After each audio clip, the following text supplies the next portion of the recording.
Sa gitna ng magulong buhay, kung minsan, kailangan lang natin ng isang sandali ng kapayapaan para lumingon. Salamat sa pagpili sa lugar na ito upang ibahagi ang mga kalungkutan at alaala. Mahal kong mga kaibigan, sa buhay ng isang babae, marahil walang mas matinding sakit kaysa sa malupit na pagtatakwil ng lalaking buong puso niyang minahal at ng pamilyang pinaghandugan niya ng kanyang kaluluwa. Ako mismo ay nakaranas ng matinding sakit na iyon. Itinapon ako sa kalsada na wala akong dalang anumang bagay maliban sa aking sarili at sa aking munting anak. Akala ko, ang buhay ko ay lumubog na sa kailaliman ng kawalan ng pag-asa. Ngunit, mahal kong mga kaibigan, kung minsan, sa gitna ng pinakamadilim na bagyo, ang isang sinag ng liwanag ay maaaring lumitaw mula sa pinakahindi inaasahang lugar. Maligayang pagdating sa aming channel. Bago tayo magsimula, mangyaring sabihin kung saan ka nanonood. Gusto naming malaman. Sana ay masiyahan kayo sa pakikinig sa nakakaaliw na kuwentong ito. Ang aking kwento ngayon ay nagsisimula sa kahihiyan, ngunit nagbubukas ng isang paglalakbay na puno ng lakas at pag-ibig. Lahat ay nagsimula sa isang matigas na tinapay. Ang mabigat na pintuang bakal ay sumara sa aking likuran.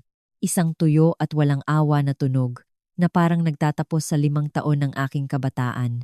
5 taon ng sakripisyo sa bahay na iyon. Sa labas, ang ambon ng Disyembre ay lalong lumakas.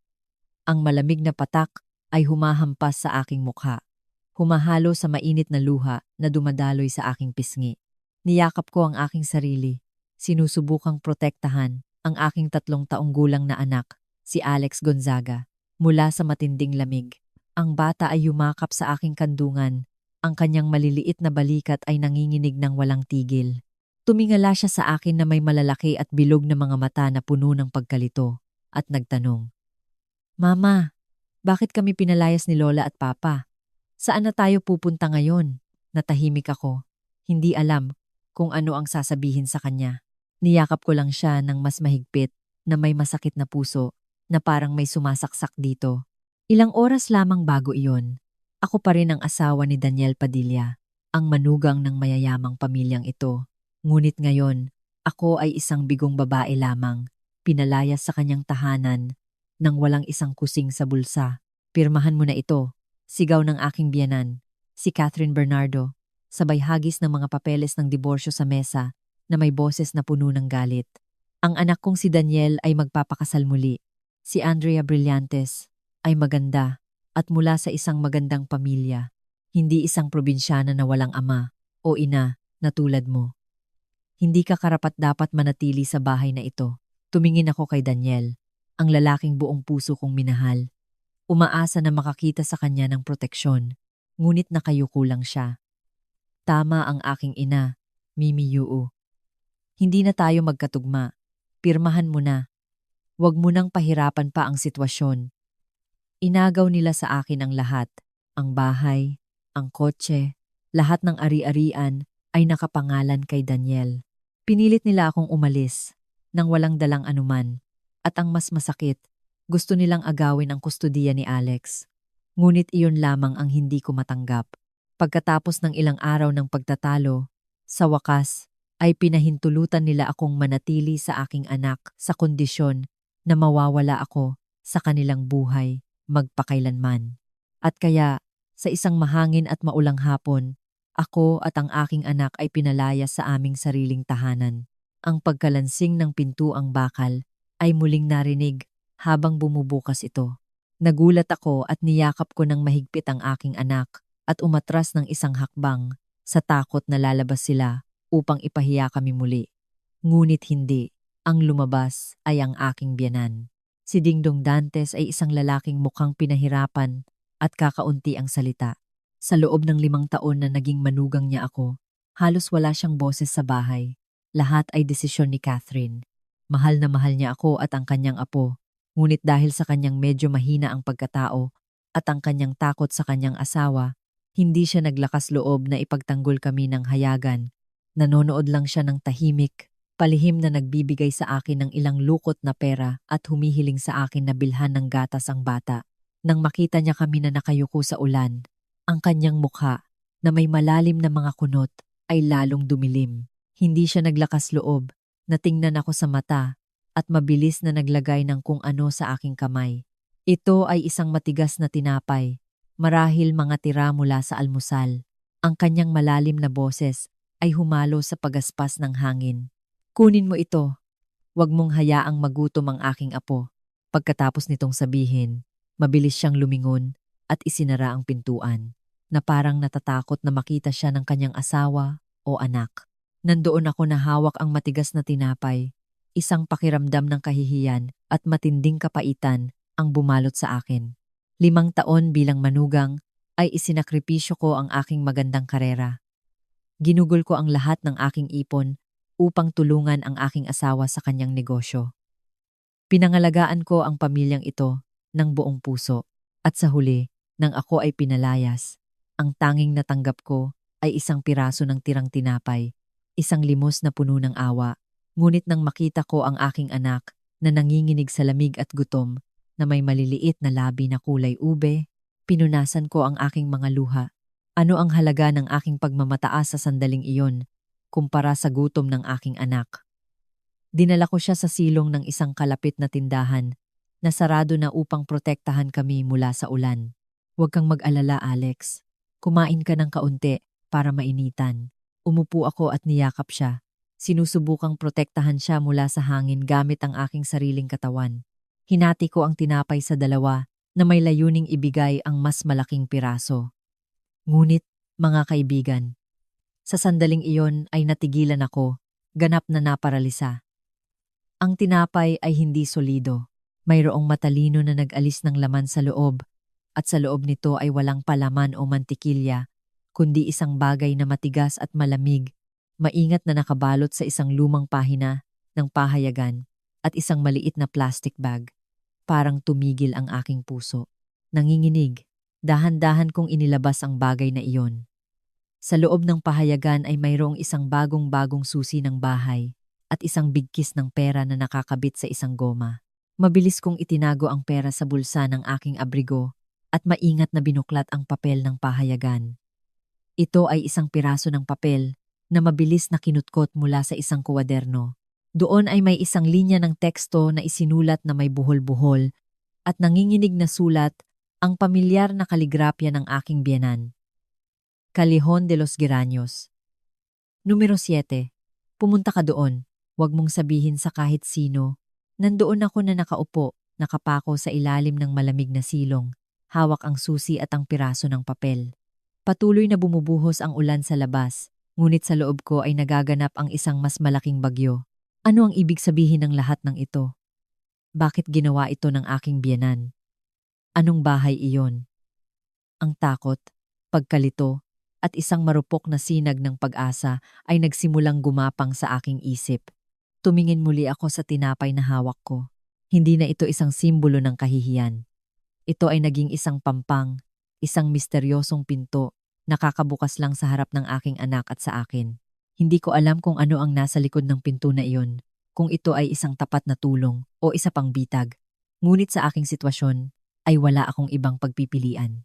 Kailangan kong pumunta. Kailangan kong hanapin ang direksyon na iyon para sa akin at para sa aking anak. Ang ulan ng hapon ay humina na nag-iwan lamang ng patuloy na pagtulo sa bubong ng yero. Ang aking anak, pagkatapos kumain ng ilang piraso ng tinapay, ay nakatulog sa aking mga bisig, pagod. Nandoon ako na nakaupo, yakap-yakap siya, na ang aking kamay ay mahigpit na nakahawak sa malamig na susi at lukot na papel. Ang paunang pagkalito ay napalitan ng determinasyon.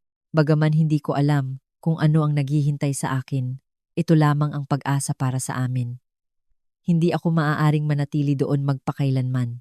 Dahan-dahan kong ginising ang aking anak. Ipinasan siya sa aking likod at ginamit ang ilang barya na natitira sa aking bulsa upang tumawag ng taxi. Sa direksyon, pakiusap. Sabi ko sa driver ng taxi. Inabot ang papel na ang boses ay paus pa rin sa kakaiyak. Tiningnan ako ng driver ng taxi, isang babaeng mukhang pagod na may anak sa likod na may bahagyang awa sa kanyang mga mata, ngunit hindi siya nagtanong ng anuman. Tumango lang at pinaandar ang makina. Ang kotse ay umikot sa abalang kalsada, unti-unting lumalayo sa marangyang kapitbahayan kung saan ako dating nagkaroon ng tahanan. Habang kami ay naglalakbay, ang tanawin ay naging mas simple at mas malapit. Sa wakas, huminto ang taksi sa harap ng isang maliit at tahimik na eskinita. Nakarating na po tayo, Ginang. Nagbayad ako, nagpasalamat ako sa driver, at pumasok ako ng mag-isa kasama ang aking anak sa eskinita. Ang eskinita ng mga Geranios ay isang cul-de-sac, malinis at ligtas. Ang mga bahay ay hindi masyadong malaki, ngunit mahusay ang pagkakagawa at napapaligiran ng halaman. Nakita ko ang numero 7, isang maliit na bahay na may isang palapag sa dulo ng eskinita, na may maliit na bakod sa harap na bakuran, at isang bugambilya na namumulaklak. Ang bahay ay pininturahan ng mapusyaw na dilaw na may mainit at mapayapang hitsura, ganap na kabaligtaran sa malamig na pagpapakitang gilas ng ibang mansyon. Huminto ako sa gate, nag-aalangan, ang puso ko ay kumakabog ng malakas. Paano kung mali ito? Nanginginig, ipinasok ko ang susi sa kandado. Click! Isang maliit na tunog ang umalingaw-ngaw. Bumukas ang kandado. Itinulak ko ang gate, pumasok ako, at ginamit ang parehong susi upang buksan ang pintuan ng bahay. Bumukas ang pintuang kahoy na nagpapakita ng isang malinis at maayos na espasyo. Lahat ng nasa loob ay mukhang bago. Ang sahig na baldosa ay kumikinang. Ang mga dingding ay bagong pinturahan ng puti at walang masyadong kasangkapan. Tanging ang mga mahahalaga, isang maliit na set ng mesa at upuan na gawa sa kahoy, isang solong kama, isang aparador at isang maliit na kusina na nilagyan ng gas stove, mga kaldero, kawali at mga pinggan. Lahat ay perpektong nakaayos, walang bahid ng alikabok. Tila may naghanda ng lahat, naghihintay sa aming pagdating. Sa maliit na mesang kahoy sa gitna ng silid ay mayroong isang puting sobre. Alam kong iyon ang sagot sa lahat. Maingat kong inihiga ang aking anak na mahimbing na natutulog. Sa kama ay kinumutan ko siya ng isang manipis na kumot at nanginginig na kinuha ang sobre. Walang nakasulat sa labas. Dahan-dahan ko itong binuksan. Sa loob ay mayroong isang sulat na sulat kamay sa ilang pahina ng isang madilaw na kuwaderno ng paaralan. Ang sulat ay buhol-buhol at nanginginig. Walang duda na sulat ito ng aking biyenan, si Dingdong. Umupo ako sa isang upuan, huminga ng malalim at nagsimulang magbasa. Mimiyuu, anak ko. Ang unang linya ay nagpatulo sa aking luha. Tinawag niya akong anak kapag nabasa mo ang mga linyang ito. Marahil ay kinailangan mo nang umalis sa bahay na iyon. Paumanhin, anak. Paumanhin sa pagiging isang duwag na biyenan, isang walang magawa na lolo. Nakita ko ang lahat. Nakita ko ang mga luha na pinipigil mo. Nakita ko ang kahihiyan na kinailangan mong tiisin. Sumasakit ang aking puso, ngunit wala akong magawa. Ako ay walang silbi, isang mahina. Nabuhay ako sa buong buhay ko sa ilalim ng anino ng aking asawa. Hindi kita naprotektahan. Hindi ko naprotektahan ang aking sariling apo. Talaga, hindi ako karapat-dapat tawaging ama o lolo. Alam kong maaga o huli ay darating ang araw na ito, ang araw na ang kanilang kasakiman at pagiging makasarili ay itatapon kayo sa kalye. Hindi ko sila mapigilan, kaya ang tanging magagawa ko ay lihim na maghanda ng labasan para sa inyo. Binili ko ang bahay na ito sa lahat ng pera mula sa aking pensyon, sa mga ipon na pinagsikapan kong ipunin sa buong buhay ko. Lihim ko itong binili ilang taon na ang nakalipas. Ako mismo ang naglinis nito at bumili ng bawat bagay na may pag-asa na kung balang araw ay mangyari ang pinakamasama, magkaroon kayo ng lugar kung saan kayo makakapagkubli upang hindi na kayo kailangan matulog sa labas. Ang pera na inilagay ko sa tinapay ay hindi marami, sapat lamang ito para sa inyo sa loob ng ilang buwan. Paumanhin. Iyon lang ang nagawa ko. Alam kong sa iyong katalinuhan at lakas ay hindi ka susuko. Makakabangon ka at palalakihin mo si Alex upang maging isang mabuting tao. Isang bagay lang ang hinihiling ko sa iyo. Huwag kang magkimkim ng galit at mangako ka sa akin na hindi mo kailanman hahayaang magutom o magdusa ang aking apo. Ipinatong ko ang aking ulo sa mesa. yakap ang sulat at umiiyak ng husto. Ang mga luha ng kahihiyan ay napalitan ng mga luha ng pasasalamat at emosyon. Lumalabas, sa malamig na bahay na iyon, ay laging may isang tao na nagmamalasakit sa amin ng tahimik, na nagpoprotekta sa amin. Ang lalaking akala ko ay mahina at walang magawa ay siya ang nag-ipon sa buong buhay niya upang maghanda ng labasan para sa akin. Ang kanyang regalo ay hindi lamang isang bahay. Pagkatapos umiyak hanggang sa maubos ang aking luha, pinunasan ko ang aking mukha at ipinagpatuloy ang pagbabasa ng huling mga linya ng sulat. Akala ko, nagtapos na ang kwento doon sa awa ng isang biyenan sa kanyang malaswang manugang, ngunit hindi. Ang pinakamalaking lihim, ang pinakamalalim na dahilan ng lahat ng kanyang tahimik na pagkilos ay nasa huling pahina. Ang sulat ng aking biyenan, sa pahinang ito, ay tila mas nanginginig at emosyonal. Mimi Yuu, mayroon pa akong iningatan sa aking puso sa loob ng maraming taon. Isang bagay na kahit si Daniel ay hindi alam. Marahil ito ay kapalaran, isang pag-aayos ng langit. Kailanman ay nagtaka ka ba kung bakit? Mula nang una kitang makita ay nakaramdam ako ng espesyal na pagmamahal sa iyo. Bakit palagi kitang lihim na pinoprotektahan? Huminto ako. Totoo iyon. Laging kong nararamdaman na iba ang pagtrato sa akin ng aking biyenan. Bagaman natatakot siya sa kanyang asawa, ang kanyang tingin sa akin ay laging naglalaman ng kakaibang lambing at awa. Hindi ko alam kung maaalala mo, ngunit ang ama na nawala sa iyo ay nagngangalang Arturo. Nang mabasa ko ito, parang tumigil ang aking puso. Ang aking ama, sa katunayan, ay nagngangalang Arturo. Namatay siya sa isang aksidente nang ako ay 10 taong gulang pa lamang. Paano? Paano nalaman ng aking biyenan ang kanyang pangalan? Kung siya nga, patuloy ang sulat. Kung gayon, anak ko, ikaw ang anak ng lalaking nagligtas ng aking buhay. Nanginginig ang buong katawan ko. Pinilit kong basahin ang bawat salita sa takot na may makaligtaan ako. At pagkatapos ay isang kwento mula sa nakaraan, isang kwento na hindi kailanman naikwento sa akin, ay nahayag sa pamamagitan ng kanyang mga salita. Sinabi niya na mahigit 20 taon na ang nakalipas nang siya ay isang mahirap na batang manggagawa sa isang malaking konstruksyon sa Cavite. Isang araw, biglang gumuho ang isang malaking scaffold habang ang lahat ay tumatakbo sa takot. Ito ang aking ama, si Arturo, isang kasamahan na bagong kilala niya, na walang pag-aalinlangan na itinulak siya palabas ng delikadong lugar. Iniligtas ng aking ama ang kanyang buhay, ngunit siya mismo ay tinamaan ng isang malaking bakal na biga na nagdulot ng malubhang pinsala. Ang iyong ama ay nasa ospital sa loob ng ilang buwan. Isinulat ni Dingdong. Ginugol ko ang lahat ng aking kakaunting ipon noon sa pagbabayad ng kanyang mga bayarin sa medikal, ngunit ang sugat ay masyadong malubha at nag-iwan ng mga komplikasyon pagkatapos ng aksidente. Ang kanyang kalusugan ay labis na lumala at hindi na siya makabalik sa mabibigat na trabaho. Laging akong nakakaramdam ng pagkakasala, pagsisisi. May utang ako sa kanya ng buhay. May utang ako sa kanya ng isang buong kinabukasan. Pagkatapos ay natapos ang trabaho, naghiwalay kami at nawalan ako ng kontak sa kanya. Sinubukan kong hanapin siya, ngunit walang saysay. Hanggang 5 taon na ang nakalipas.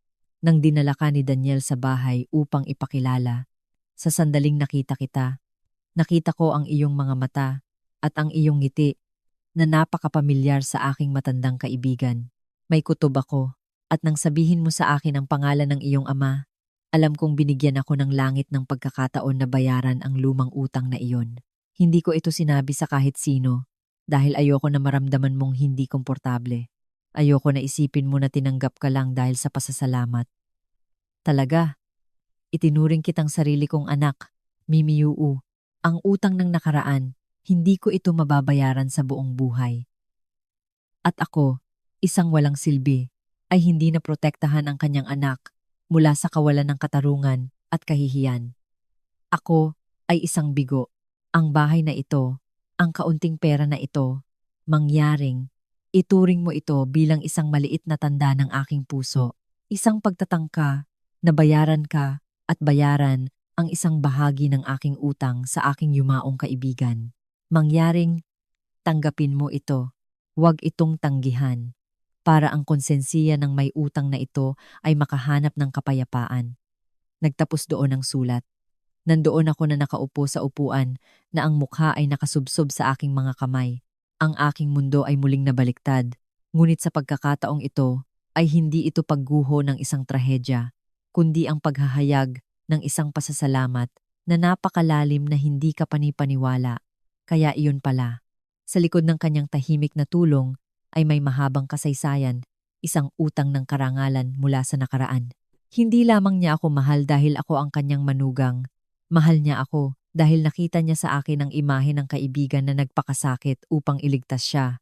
Umiyak ako. Umiyak ako para sa aking ama, ang lalaking mayroon lamang akong malabong alaala noong bata pa ako. Umiyak ako para sa aking biyenan, isang lalaki na nabuhay sa buong buhay niya, na pinahihirapan ng pagkakasala, naghahanap ng paraan upang bayaran ang kanyang utang, at umiyak ako dahil nakaramdam ako ng kakaibang init.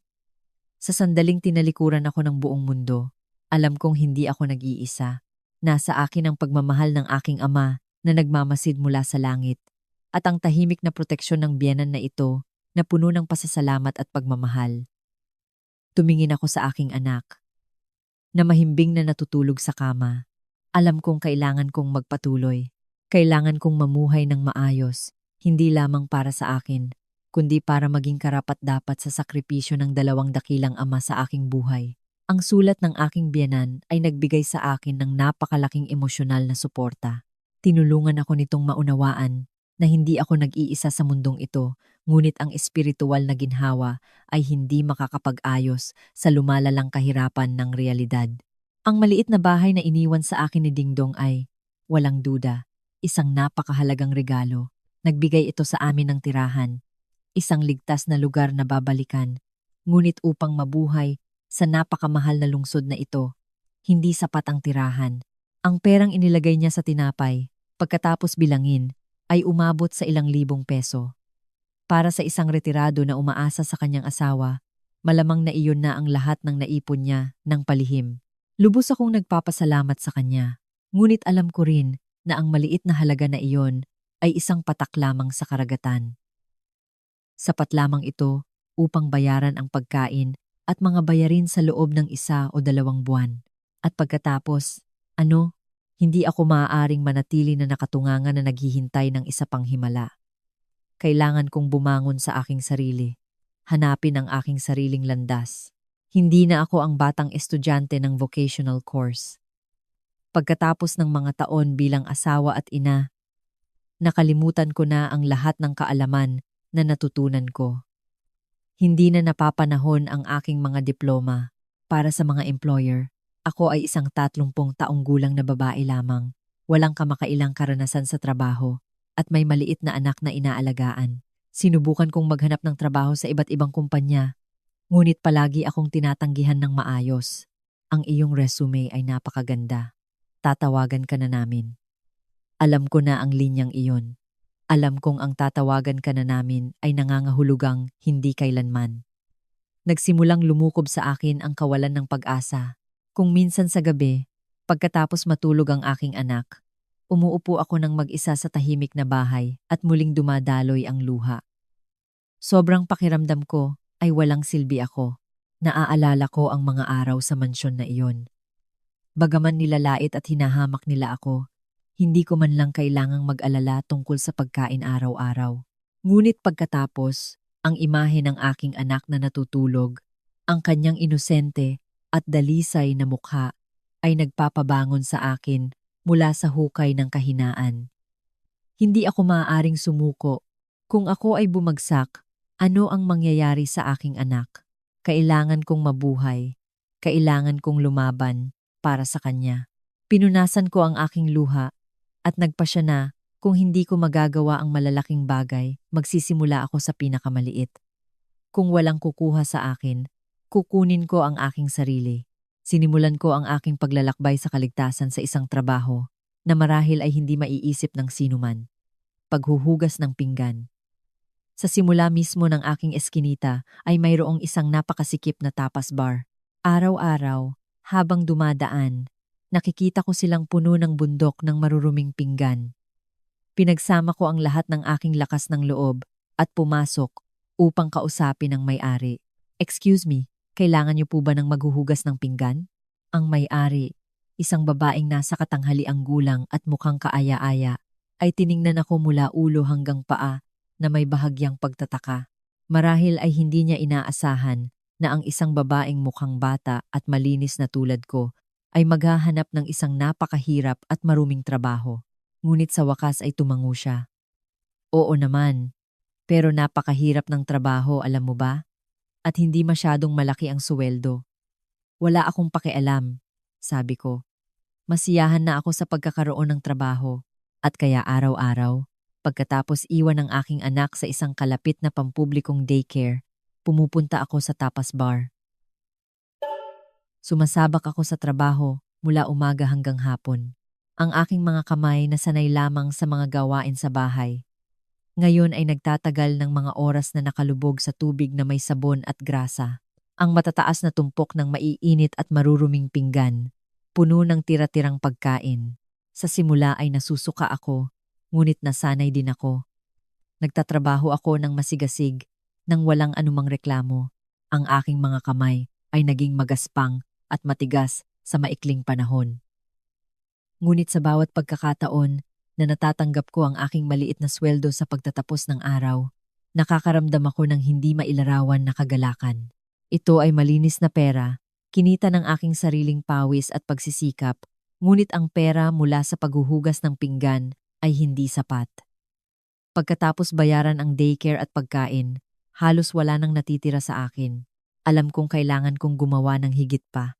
Nakakita ako ng isang maliit na tindahan ng pananahi sa kapitbahayan at nagsimulang umuwi ng trabaho upang gawin sa gabi pagkatapos pakainin ng aking anak, paliguan siya, tulungan siya sa kanyang mga takdang aralin at patulugin. Umupo ako ng mag-isa sa harap ng isang lumang makinang panahi na binili ko sa segunda mano. Ang patuloy na tunog ng makina ay naging soundtrack ng aking mga gabi, humahalo sa tahimik na paghinga ng aking anak. Nananahi ako ng walang tigil hanggang sa hindi na makadilat ang aking pagod na mga mata. Nagpahinga lang ako ng ilang oras bawat gabi.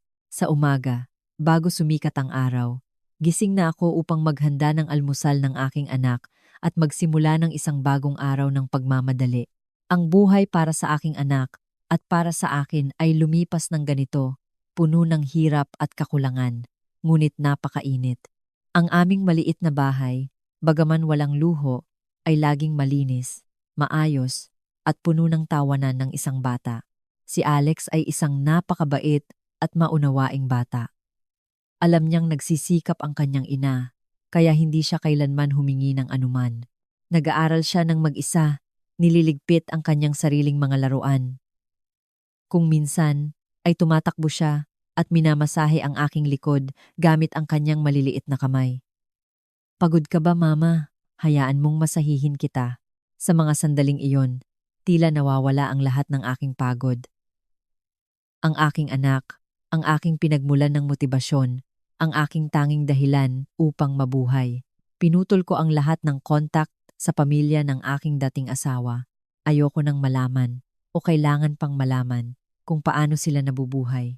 Ang nakaraan na iyon ay inilagay ko sa isang sulok ng aking puso. Ngunit kung minsan, sa panaginip, muli kong nakikita ang imahe ng aking biyenan, si Dingdong.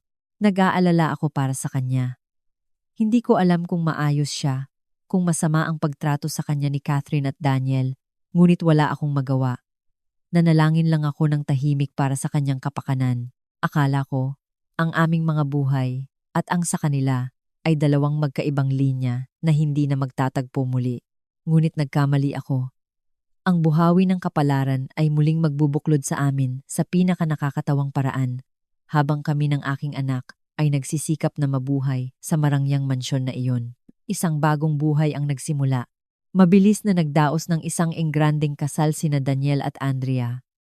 Nabalita sa lokal na pahayagan ang kasal ng siglo sa pagitan ng batang direktor ng isang kumpanya ng konstruksyon at ng anak ng isang bilyonaryo. Ipininta nila ang isang kuwento ng pag-ibig na parang engkanto, isang perpektong kombinasyon ng talento at lahi. Sa kuwentong iyon ay walang kahit isang pagbanggit sa akin. ang inabando ng asawa. Ako ay isang anino lamang ng nakaraan, binura ng walang bakas. Nakita ko nang hindi sinasadya ang mga larawan ng kanilang kasal sa internet. Si Andrea, nakakasilaw sa isang napakamahal na damit pangkasal, ay nakangiti ng maningning at kontento. Si Daniel, sa tabi niya, matikas at gwapo, ay isang perpektong magkapares. Nang makita ko ang litrato, nakaramdam ako ng kirot sa puso, hindi dahil sa selos, kundi dahil sa matinding awa sa aking sarili. Ngunit mabilis ko itong isinantabi. Hindi na sa akin ang buhay na iyon. Ang kailangan kong gawin ngayon ay ituon ang pansin sa kinabukasan ng aking anak at sa akin. Akala ko, sa kanilang yaman at isang bagong asawa na angkop sa kanya, ang buhay ni na Daniel at ng kanyang ina na si Catherine ay magiging perpekto. Ngunit sa buhay na ito, walang madali. Biyenan at manugang, isang walang hanggang digmaan, ay mabilis na sumiklab sa marangyang bahay na iyon at ito ay mas malupit kaysa sa naranasan ko kailanman. Si Catherine, na sanay na maging reyna ng bahay, na pinapayagan ng kanyang anak at ang kanyang dating manugang, tulad ko, ay bulag na sumusunod. Akala niya, sa bagong manugang na ito, ay magagawa niya ang pareho, ngunit nagkamali siya. Si Andrea ay hindi ako. Siya ay isang spoiled na bata mula pagkabata, sanay na mabuhay sa luho at hindi alam ang salitang pasensya. Nagsimula ang labanan sa maliliit na bagay. Nagreklamo si Catherine na hindi marunong magluto si Andrea at umorder lang ng pagkain. Nagkunot noo si Andrea at sumagot, "Anong siglo na ba tayo? Upang ang mga babae ay kailangang nasa kusina. Kung gusto mong kumain ng masarap, kumuha ka ng chef. Wala akong panahon para sa mga walang kwentang bagay na iyan." Nagreklamo si Catherine na tamad si Andrea na gumising sa tanghali at hindi naglilinis ng bahay. Tumawa si Andrea nang mapanghamak. "May ilang empleyada sa bahay. Bakit ako kikilos? Ang trabaho ko ay maging maganda at mag-enjoy sa buhay, hindi maging katulong." Ngunit ang pinakamataas na punto ng labanan ay ang pera. Gusto ni Catherine na kontrolin ang lahat ng pananalapi ng bahay, tulad ng pagkontrol niya kay Daniel. Hiningi niya na ibigay ni Daniel ang lahat ng credit card at passbook upang siya ang mag-ingat. Ang isang negosyante ay hindi dapat magdala ng maraming pera. Madali itong masira, sabi niya. Ngunit buong puso itong tinutulan ni Andrea. Sanay siya sa paggastos ng malawakan. Bawat pamimili ay nagkakahalaga ng 10,000 peso. Paano niya tatanggapin na kailangan niyang humingi ng pera sa kanyang biyenan tuwing gusto niya ng bagong bag o designer na damit? "Anong sabi mo, Mama?"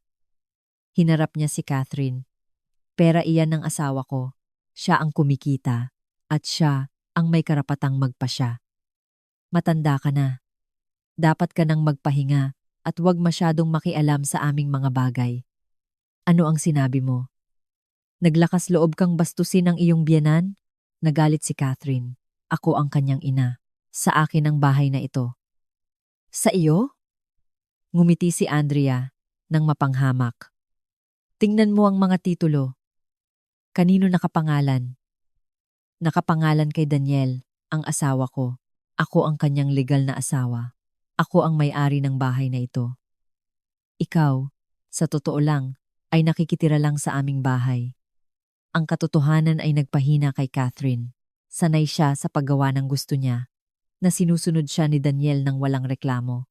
Hindi niya naisip na ang manugang na mayaman na ipinagmamalaki niya ay magiging isang tigre na mahirap paamuhin. Ang digmaan sa pagitan ng dalawang makapangyarihang babae ay sumisiklab araw-araw. Nagtatalo sila at nag-iinsultuhan mula umaga hanggang gabi. Ang marangyang mansyon ay hindi nakaranas ng isang araw ng kapayapaan. Si Daniel, na nakulong sa gitna, ay nakakaranas ng matinding sakit ng ulo. Hindi siya naglakas loob na suwayin ang sinuman sa dalawa. Habang lalong sinusubukan niyang mamagitan, lalong lumalala ang sitwasyon. Si Catherine, pagkatapos agawin ng kanyang manugang ang kapangyarihan, ay naghahanap ng anumang dahilan upang magkagulo. Pinupunan niya ito, pinupukaw, at nag-iimbento pa ng kasinungalingan tungkol kay Andrea sa mga kamag-anak at kaibigan. Hindi rin nagpahuli si Andrea. Ginagamit niya ang pera ni Daniel upang suhulan ang mga empleyada. Ginagawa silang kanyang mga espiya upang bantayan ang bawat galaw ng kanyang biyenan. Bumili rin siya, sinasadya, ng mga luho, mga bagay na hindi kailanman kayang bilhin ni Catherine para lang pahirapan siya. Ang marangyang buhay na laging pinapangarap ni na Catherine at Daniel ay naging isang tunay na larangan ng digmaan, isang walang katapusang tragikomedy. Nalaman ko ang mga kuwentong ito mula sa mga dating kapitbahay. Nang marinig ko ito, hindi ako nakaramdam ng kagalakan, kundi ng malalim na kabalintunaan. Naging napakalupit nila sa pagpapalayas sa amin sa kalsada para lamang magdala ng mas masahol na kaparusahan sa bahay. Palagay ko iyon ang karma. Habang ang bagyo ay nagngangalit sa bahay ng aking dating asawa, ang buhay ng aking anak at sa akin ay nagpatuloy sa katahimikan. Sa pagitan ng pagsisikap at kahirapan, ang pag-ingay ng makinang panahi tuwing gabi ay naging karaniwang lulabay ng aking anak. Ang aking mga kamay, na dati may mahahabang at manipis na daliri ng isang babaeng halos hindi gumawa ng mabibigat na trabaho, ngayon ay matigas at magaspang, puno ng tusok ng karayom at paso ng grasa. Wala na akong oras upang tumingin sa salamin o malungkot sa aking kapalaran. Ang buong isip at enerhiya ko ay nakatuon sa isang layunin, ang kumita ng sapat na pera upang ang aking anak ay magkaroon ng disenteng pagkain at isang mainit na higaan. Gayunpaman, tila patuloy na sinusubok ng buhay ang aking pagtitiis. Isang gabi, habang nagtatrabaho ako sa makinang panahi, biglang nilagnat ng matindi si Alex. Ang kanyang katawan ay nag-aapoy, ang kanyang mukha ay pula at delirious na tinawag niya ako. Mama! Mama! Nagulantang ako at niyakap siya. Ginawa ko ang lahat ng mga remedyo sa bahay na alam ko upang mapababa ang lagnat, mula sa maligamgam na tubig hanggang sa pagbigay ng tubig na may lemon at pulot. Ngunit hindi bumaba ang lagnat. Alam kong kailangan ko siyang dalhin sa ospital, ngunit nang makita ko ang aking walang laman na pitaka, na may kaunting pera, na halos hindi sapat para sa bigas at pagkain sa susunod na araw, bumagsak ang aking puso. Ano ang gagawin ko? Sa gitna ng pagkalito at kawalan ng pag-asa, bigla kong naalala ang mga lumang bagay ng aking ina. Ang mga bagay na dinala ko mula sa nayon, maingat na iningatan sa isang maliit na kahoy na kaban. Naalala ko na iningatan ng aking ina ang isang pares ng maliliit na gintong hikaw, ang dote ng aking lola. Marahil ay dumating na ang oras upang gamitin ang mga ito. Nanginginig, binuksan ko ang kaban. Isang pamilyar na amoy ng lumang kahoy at alkampor ang pumuno sa hangin. Hinanap ko sa gitna ng mga lumang blusa na may burda at ang mga itim at puting larawan ng pamilya. At doon, sa ilalim ng lahat, nakita ko ang mga hikaw na nakabalot sa isang sutlang panyo na kulay lotus na dilaw na. Ngunit sa tabi ng mga hikaw ay mayroon pang ibang nakalimutan ko ng lubusan. Ito ay isang maliit na kwaderno. Ang takip na balat ay luma at ang mga pahina sa loob ay dilaw na sa paglipas ng panahon. Binuksan ko ito nang may pagtataka. Ito ay ang sulat kamay ng aking ina, malambot at maayos. Naglalaman ang kwaderno ng mga resipe, ang mga lihim sa paggawa ng lahat ng uri ng tradisyonal na matatamis at kape mula sa aking bayan.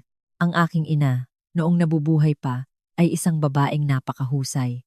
Hindi lamang siya bihasa sa pagtatahi at pagbuburda, kundi siya rin ang gumagawa ng pinakasikat na matatamis at kape sa buong rehiyon. Ang mga alaala ng aking kabataan ay bumalik ng napakalinaw.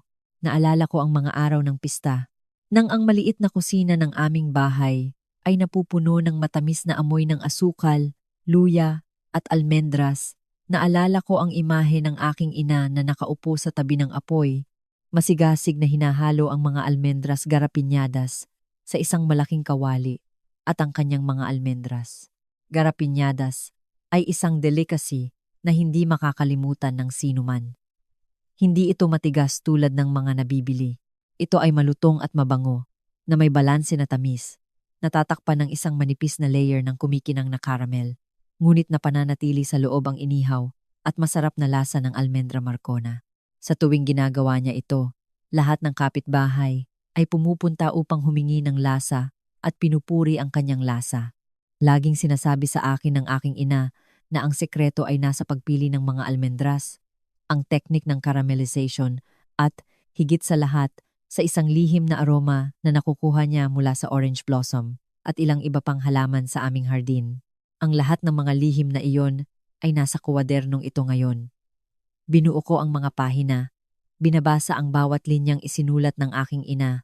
Maga recipe nege pamilya, almendras garrapiñadas, turrón de Gijona, pestiños, yemas de Santa Teresa, homemade magdalenas.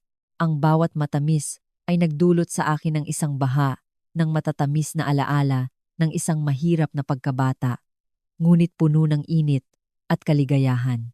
Ngumiti ako nang hindi ko namamalayan, nakalimutan sa sandaling iyon ang pag-aalala sa sakit ng aking anak. Ngunit nang isara ko ang kuwaderno, biglang may ideya na sumagi sa aking isip. Isang ideya na napakalakas na nagpataas sa akin ng kilay. Bakit? Bakit hindi ko subukan ang paggawa ng mga matatamis na ito upang ibenta? Mayroon ako ng mga resipe, ang mga lihim ng pamilya ng aking ina. Ang mga matatamis na ito sa malaking lungsod ay tiyak na magiging bago, isang bagay na gugustuhin ng maraming tao. Hindi lang ito matamis. Ito ay isang kwento. Ang lasa ng aking bayan. Ang lasa ng mga alaala. Ang ideyang iyon ay parang kuryente na dumaloy sa aking katawan. Nagliyab ito ng apoy ng pag-asa. Isang bagong landas na hindi ko kailanman naisip. Hindi na ako kailangang maghugas ng pinggan o magtahi sa gabi. Maaari kong likhain ang sarili kong produkto. Itayo ang sarili kong negosyo. Hindi lamang ako magbebenta ng matamis. Magbebenta ako ng isang kwento. Ang kwento ng aking ina, ng pag-ibig na inilalagay niya sa bawat almendra, sa bawat cake. Isang brand, isang bagong karera, ay nagsisimulang isilang mula sa mga alaala ng nakaraan, sa gitna ng matinding pangangailangan at kawalan ng pag-asa. Nang gabing iyon, pagkatapos dalhin ang aking anak sa doktor at bilhan siya ng gamot, bumaba ang lagnat at natulog siya ng mahimbing. Hindi ako natulog. Umupo ako sa mesa, sa ilalim ng ilaw at maingat na kinopya ang bawat isa sa mga resipe ng aking ina. Hindi ko ibinenta ang mga hikaw ng aking ina. Nagpasya akong itago ang mga ito bilang isang anting-anting, bilang isang espiritual na puhunan. Ang puhunan upang simulan ang aking negosyo ay magmumula sa aking sariling mga kamay at sa kaunting peso na naipon ko. Ang aking paglalakbay bilang isang negosyante, isang babaeng walang anuman, ay nagsimula sa gayon mula sa isang lumang kuwaderno ng resipe at isang di matinag na pananampalataya sa pamana ng aking ina. Sa kaunting kapital na natitira sa akin pagkatapos bayaran ang mga gamot ng aking anak, tanging sa pinakamababang paraan ko lang masisimulan. Nagpunta ako sa sentral na pamilihan at maingat na pinili ang pinakamahusay na almendras Marcona, ang pinakasariwa at pinakamabangong luya, at ang pinakamababang lemon. Ginugol ko ang isang buong araw sa aking maliit na kusina na nagtatrabaho ng maingat at sumusunod ng eksakto sa mga tagubilin ng kuwaderno ng aking ina. Ang pakiramdam ng pagbabalat ng bawat almendra, ng paghihiwa ng luya, ng paghahalo ng bawat batch ng garrapiñadas, ay nagdulot sa akin ng kagalakan at sigasig na hindi ko pa nararanasan. Para akong nakabawi ng isang bahagi ng aking mga alaala, isang bahagi ng aking sarili na nakalimutan ko. Ang unang batch ng garrapiñadas ay lumabas sa kalan. Hindi ito perpekto tulad ng sa aking ina, ngunit pareho ang lasa. Ang balanse ng tamis ng caramel, ang inihaw na lasa ng almendra, lahat ay pinagsama sa banayad na aroma ng orange blossom. Nagdulot ito sa akin ng isang buong mundo ng mga alaala ng pagkabata, ngunit kapag nagawa na, saan at paano ibebenta ang mga ito ay isang mahirap na problema. Wala akong pera para magrenta ng lugar o karanasan sa online advertising. Mayroon lang akong lumang bisikleta at ang aking pagtitiyaga. Nagpasya akong magsimula sa pagbebenta sa lansangan. Bumili ako ng isang maliit na segunda manong display case. Inikabit ko ito sa likuran ng bisikleta at nagsabit ng isang maingat na sulat kamay na karatula. Matatamis ni Mama Mimioo. Ang lasa ng bahay. Naisip ko ang pangalan ng gabing iyon. Gusto kong gamitin ang aking pangalan at ang alaala ng aking ina upang makabuo ng isang tunay at malapit na brand. Sa unang araw, itinulak ko ang bisikleta na puno ng mga kahon ng matatamis na maingat na nakabalot hanggang sa malapit na pamilihan sa aming bahay. Nahihiya ako, mailap. Hindi ako naglakas loob na ipagmalaki ang aking paninda. Nandoon ako sa isang sulok, naghihintay na may makapansin sa akin. Ngunit sa gitna ng kaguluhan ng pamilihan, ang aking maliit na tindahan sa lansangan ay ganap na hindi napansin. Sa buong umaga, ilang kahon lang ang nabenta ko, pangunahin sa mga kapitbahay na bumili para suportahan ako.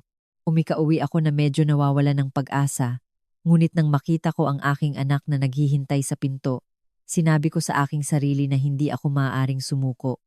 Nagpasya akong baguhin ang diskarte. Sa halip na manatiling tahimik, magiging mas proaktibo ako. Naghanda ako ng maliliit na sample sa isang plato para matikman ng mga tao. Ginang, Ginoo, gusto niyo po bang tikman ang homemade almonds? Homemade po ito, natural, walang preservatives. Sa simula ay mahiyain ang boses ko, ngunit unti-unti akong nagkaroon ng kumpiyansa at, sa milagrong paraan, ang lasa mismo ang nagsalita. Ang sinumang tumikim ay hindi nag-aalinlangan na bumili ng 1 o 2 kahon para iuwi. Ang espesyal na lasa ng aking mga matatamis, kasama ang aking katapatan at pagiging simple, ay unti-unting nakakuha ng pagmamahal ng mga tao. Hindi lamang ako nagbebenta sa pamilihan, dinala ko rin ang aking bisikleta sa mga lugar ng opisina, sa oras ng tanghalian at sa mga industrial na parke, sa oras ng pag-alis. Ang mga lugar na iyon ay puno ng tao, at may malaking pangangailangan para sa isang malinis at masarap na merienda. Nakakapagod ang trabaho. Araw-araw ay gumigising ako ng 3 o 4 ng madaling araw upang ihanda ang paninda. Ginugugol ko ang buong araw sa paglilibot sa lungsod sakay ng aking bisikleta sa ilalim ng nagliliyab na sikat ng araw sa Manila. Sa hapon ay umuwi ako upang asikasuhin ang aking anak at ihanda ang mga sangkap para sa susunod na araw. May mga araw na halos wala akong naibenta at umuuwi ako na nag-aalala, hindi alam kung ano ang mangyayari sa susunod na araw. May mga araw na nakakasalubong ko ang pulisya ng munisipalidad at kailangan kong mabilis na kunin ang lahat at tumakas na parang isang kriminal. Ngunit hindi ako nawalan ng pag-asa. Bawat papuri mula sa isang customer, bawat peso ng tubo, ay isang napakalaking pinagmulan ng motibasyon. Ang sarap ng mga matatamis mo. Hindi ito kasing tamis ng mga nasa tindahan. Nalulong ang anak ko sa mga almendras mo. Sa katapatan mo, sigurado akong magiging maayos ang lahat. Ang mga simpleng salita na iyon ang nagbibigay sa akin ng lakas upang malampasan ang lahat ng pagsubok. Ang aking tindahan sa lansangan ay lalong naging kilala. Sinimulan akong tawagin ng mga tao ng isang mapagmahal na pangalan, Mimiu, ang gumagawa ng matatamis. Hindi lang sila bumibili sa akin. Tinatanong din nila ang tungkol sa aking buhay. Nakikipag-usap sa akin. Nagbabahagi ng kanilang mga kwento. Hindi na ako nag-iisa. Sa malaking lungsod na ito ay nakita ko ang init at kabaitan ng mga simpleng tao. Ang bilang ng mga customer ay lumalaki araw-araw. Ako lang ay hindi na sapat. Nagsimula akong mag-isip tungkol sa pagpapalawak ng negosyo. Ngunit saan kukunin ang kapital muli?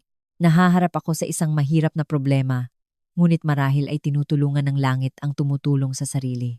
Isang malaking pagkakataon, isang pagbabago ng kapalaran, ang dumating ng hindi inaasahan sa aking maliit na tindahan sa lansangan isang maaraw na hapon.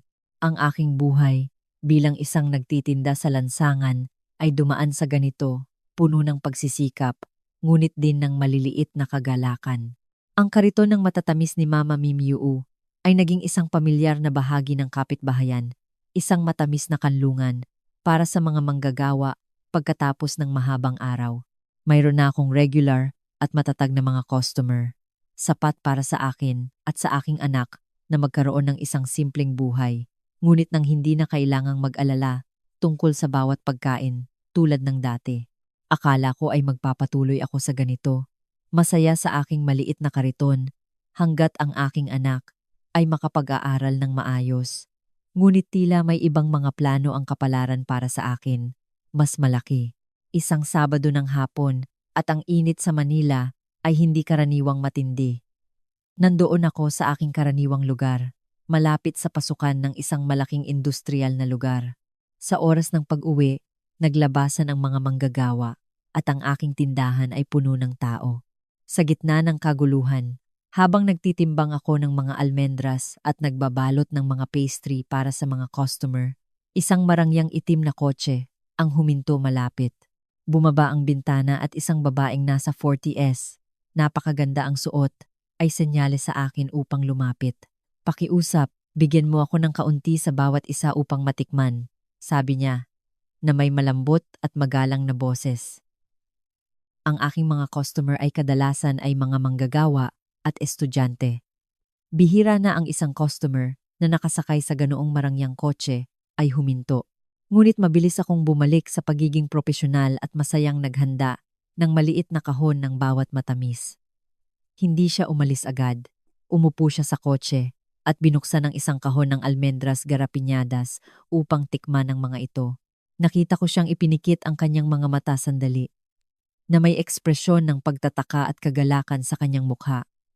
Kumain siya ng isa pa at pagkatapos ay tinikman ang iba pang mga matatamis. Makalipas ang isang sandali, binuksan niya ang pinto ng kotse, bumaba at dumiretso sa aking tindahan. "Hello!" Ngumiti siya. Isang mabait na ngiti. Ako si Andrea Torres, ang Head of Purchasing ng SM Supermarket Chain. Ikinagagalak kitang makilala, SM Supermarket. Kumabog ang aking puso. Ito ay isa sa pinakamalaking supermarket chain sa bansa na may daan-daang tindahan mula Hilaga hanggang Timog.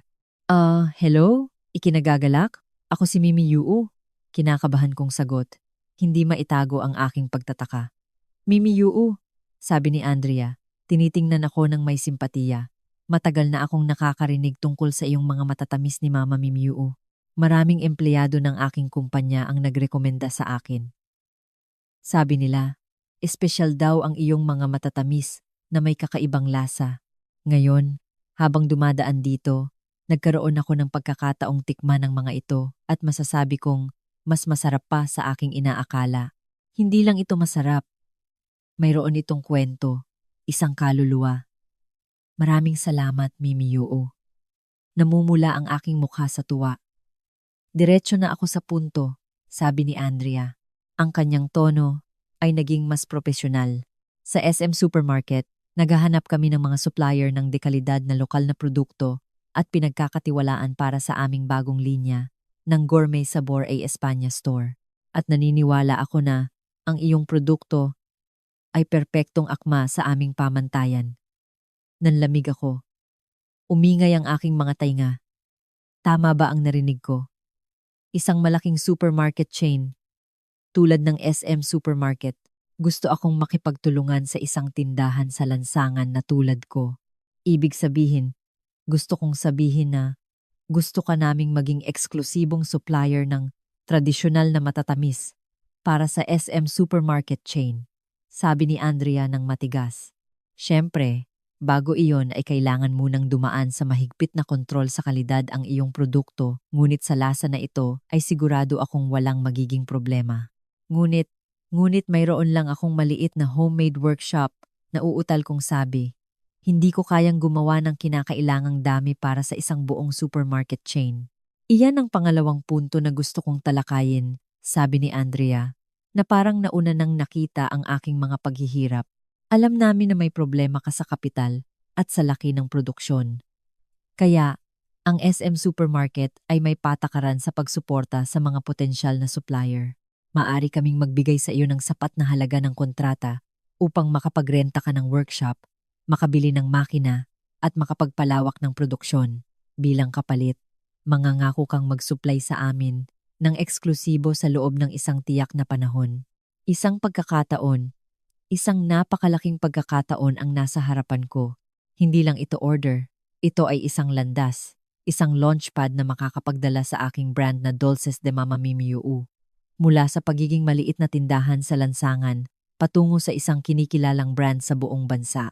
Ang pangarap na hindi ko kailanman naglakas loob na pangarapin ay nasa abot kamay ko na ngayon. Ngunit kasama ng kagalakan ay nakaramdam ako ng matinding pag-aalala. Ito ay isang pagsusugal. Ang pagtanggap sa pagkakataong ito ay nangangahulugang pagtanggap ng napakalaking responsibilidad. Kailangan kong pamahalaan ang isang workshop, asikasuhin ang mga trabaho ng ibang tao, tiyakin ang kalidad at mga deadline para sa isang mahalagang kasosyo tulad ng SM Supermarket. Isang pagkakamali at hindi lamang mawawala ang pagkakataon, kundi maaari akong mabaon sa utang. Ako, isang babae na sanay lamang sa maliitang pagbebenta, ay magkakaroon ng lakas upang tanggapin ang ganitong responsibilidad. Naiintindihan ko na nag-aalala ka, sabi ni Andrea, na parang binabasa ang aking mga iniisip.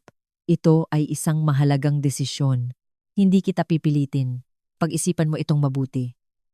Narito ang aking card. Kapag may sagot ka na, tawagan mo ako. Pagkasabi nito, ngumiti siya, bumalik sa kanyang kotse at umalis. Iniwan akong mag-isa, nakapako sa tabi ng aking kariton na may pinakamalaking pagkakataon at pinakamalaking hamon sa aking buhay. Nang gabing iyon ay hindi ako natulog. Umupo ako mag-isa sa aking maliit na kusina, tinitingnan ang eleganteng business card ni Andrea na may umiikot na mga iniisip sa aking ulo. Pagkakataon at panganib, pag-asa at takot ang nagpatong-patong na pumipigil sa akin na makapagdesisyon. Ang isang bahagi ng akin ay sumisigaw. Tanggapin mo, Mimi Yuu. Ito ang pagkakataon ng iyong buhay. Ang tanging paraan upang makawala sa kahirapan na ito, upang mabigyan ang iyong anak ng mas magandang kinabukasan. Ngunit ang kalahati naman ay nanginginig. Kaya mo ba? Isa ka lang probinsyana na walang pinag-aralan. Saan mo kukunin ang karanasan upang magpatakbo ng workshop? At kung mabigo ka, marami kang madadamay. Nandoon ako na nagtatalo, nakikipaglaban sa aking sarili hanggang sa halos mag-umaga. At pagkatapos, nang pumasok ang unang sinag ng araw sa siwang ng pinto, tiningnan ko ang aking anak na mahimbing na natutulog. Ang kanyang mukha ay parang anghel, napakapayapa. Naisip ko ang aking biyenan na nagbigay sa akin ng pagkakataong mabuhay. Naisip ko ang aking ina na nag-iwan sa akin ng napakahalagang pamana. At alam kong hindi ako maaaring umatras. Hindi ako maaaring magpasakop magpakailanman sa kariton na ito. Kailangan kong samantalahin ang pagkakataon, hindi lamang para sa akin, kundi para sa lahat ng naniniwala at nagmamahal sa akin. Nagpasya ako. Nang umagang iyon, ay tinawagan ko si Andrea. Hello, Ginang Andrea. Ako si Mimi Yuu. Pinag-isipan ko na po. Tinatanggap ko po ang pakikipagtulungan sa SM Supermarket. Sa kabilang linya ay narinig kong tumawa si Andrea nang may ginhawa. Napakaganda, Mimi Yuu. Alam kong hindi mo ako bibiguin. Maligayang pagdating sa malaking pamilya ng SM Supermarket. Nagtapos ang tawag. Ngunit isang bagong paglalakbay na puno ng mga tinik, ngunit din ng pag-asa, ang nagsisimula pa lamang.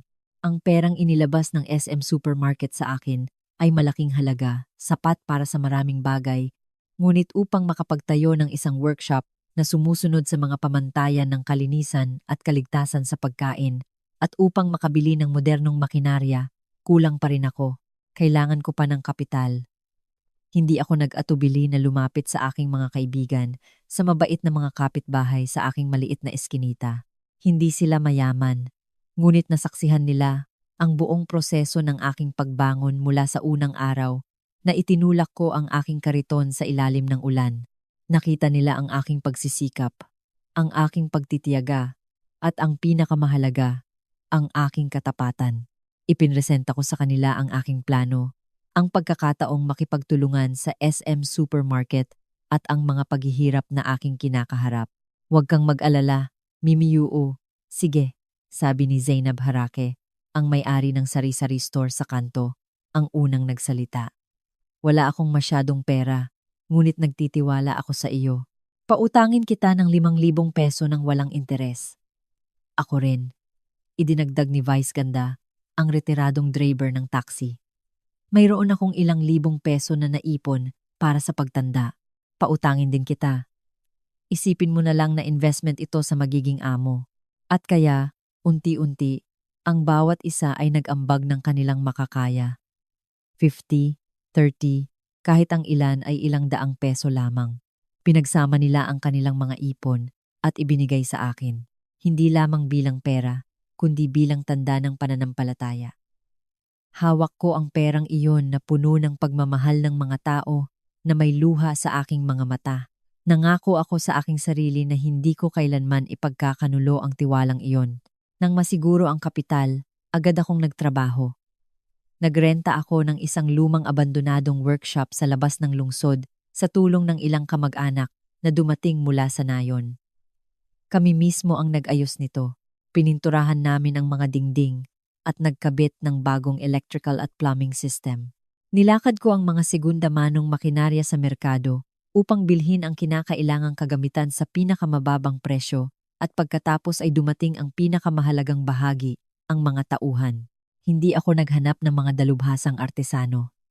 Bumalik ako sa aking sariling eskinita.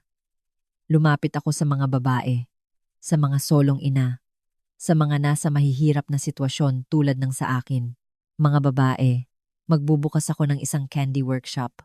Hindi naman masyadong mabigat ang trabaho. Magbabayad ako ng patas na sahod na may social security. Gusto niyo bang magtrabaho kasama ko? Ang aking imbitasyon ay sinalubong ng mga mata na luha-luha at pagtango ng walang pag-aalinlangan. Dumating sila sa akin hindi lamang para sa isang trabaho, kundi dahil nakita nila sa akin ang isang taong nakakaintindi sa kanila, isang pag-asa.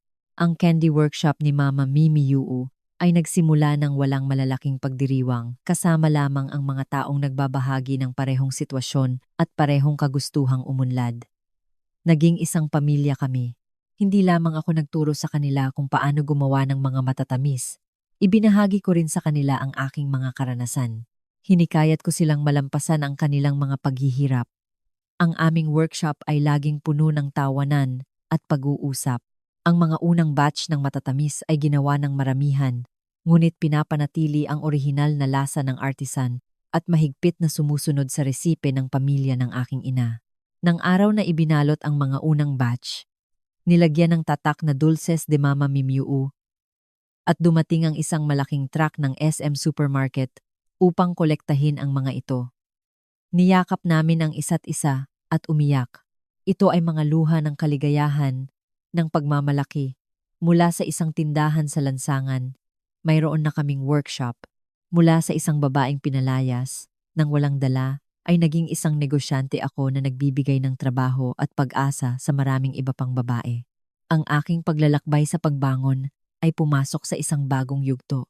Ang pakikipagtulungan sa SM Supermarket ang naging gintong trampolin na nagdala sa aking brand na Dulces de Mama Mimi Yuu mula sa pagiging kilala sa isang maliit na eskinita tungo sa pagtagumpay sa malaking pamilihan. Ang unang batch ng aming mga produkto, nang ipagmalaki sa mga istante ng Gourmet Sabor a España line, nagdulot ito ng maliit na kaguluhan na may eleganteng at rustikong packaging at ang nakakaantig na kwento ng ina at ng resipe ng pamilya na nakalimbag sa bawat produkto. Agad na nakuha ng Dulces de Mama Mimi Yuu ang atensyon ng mga mamimili, ngunit ang talagang nanalo sa kanila ay ang kalidad. Sa isang merkado na puno ng mga produktong industrial, na puno ng kemikal na asukal at preservatives, ang natural, matamis, at mabangong lasa ng aking mga matatamis ay parang sariwang hangin. Tinikman ito ng mga tao at naramdaman ang pagiging totoo. Naramdaman ang puso ng gumawa ng mga matatamis ni Mimi Yuu. Parang bumalik sa pagkabata, sa lasa ng mga matatamis na ginawa ng aking ina tuwing Pasko, komento ng isang customer sa website ng supermarket. Ang mga positibong pagsusuri ay kumalat sa bibig ng mga tao. Ang aming mga benta ay umakyat na nalampasan ang lahat ng aking inaasahan at ng pamunuan ng SM Supermarket. Si Andrea, ang babaeng nagbigay sa akin ng unang pagkakataon, ay tumawag na tuwang-tuwa. Mimi Yuu, kahanga-hanga ka.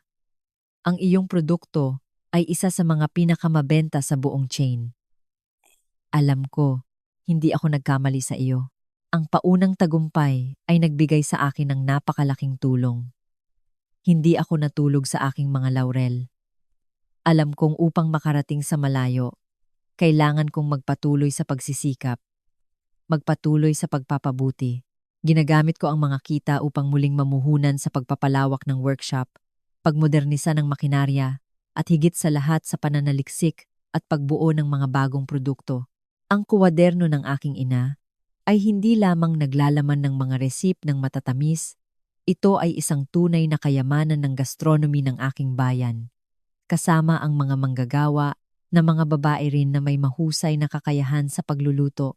Nagsimula kaming mag-eksperimento sa iba pang tradisyonal na panghimagas, mabangong pestinyos, malambot na magdalenas, yemas de Santa Teresa.